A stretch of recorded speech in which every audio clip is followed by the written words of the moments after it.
Welcome to October the 31st. I'll start from 2017, work back to 2013, and take it from there. Don't give up on hope. Out and about Dandenong, I go to a male hairdresser in an arcade gallery off the Plaza.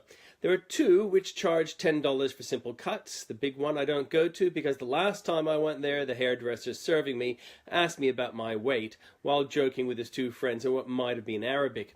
The other hairdresser could be Bangladeshi, Pakistani, Afghan, or some such. He is quieter and likes to play Indian Pakistani dance music on a small TV for patrons.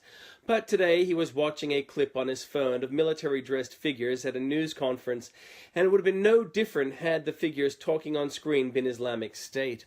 He noticed me eyeing the smartphone and he turned it off and shut the cabinet it was displayed in. Paradise Hairdresser. Luckily, I wasn't wearing my Mossad Tour t-shirt or my Make America Great Again cap. People do strange things for honor.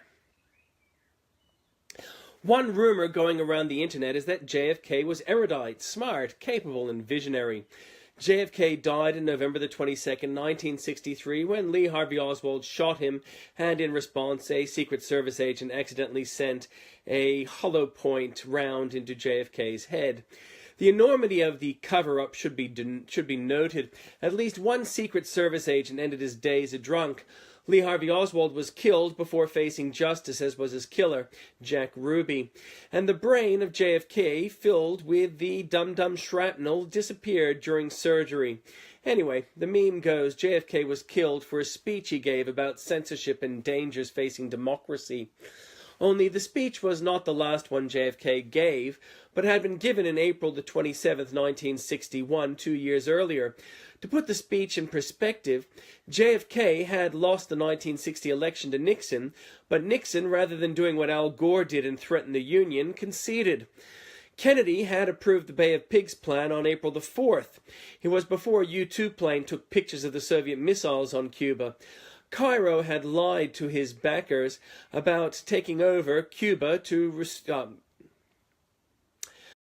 Castro had lied to his backers about taking over Cuba to restore freedoms, but had aligned himself with communists, or revealed himself to be one, and so Kennedy was doing what the fox-like Malcolm Turnbull does, putting his foot in his mouth. Kennedy proclaims and declares openness while planning secret deals, and the press gave him a free pass. Given an opportunity to illustrate his understanding of world affairs, JFK chooses Karl Marx. Kennedy did not write the words, which are good words, but we know he didn't mean them either.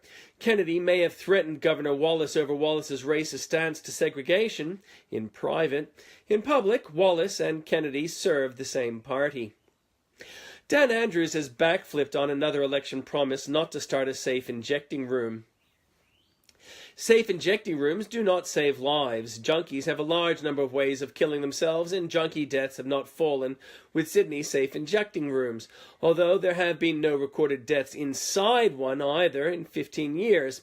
But the one policy known to limit junkie deaths is strict policing, and Dan Andrews won't do that, so the feel-good empty promise is the way Andrews is going, with a plan for locating it opposite a primary school. At least those kids can graduate in safety. My plan for such a room would be to locate them inside ALP member offices. It would do much to reduce waiting times. In the US, Robert Mueller is desperate now he has been exposed as aiding Hillary Clinton in getting away with a Russia uranium trade that did not favor the United States, but did the Clinton Foundation. So Mueller has made grandiose claims of gotcha involving Trump's campaign manager, only nothing wrong seems to have been discovered. The swamp is fighting as it drains.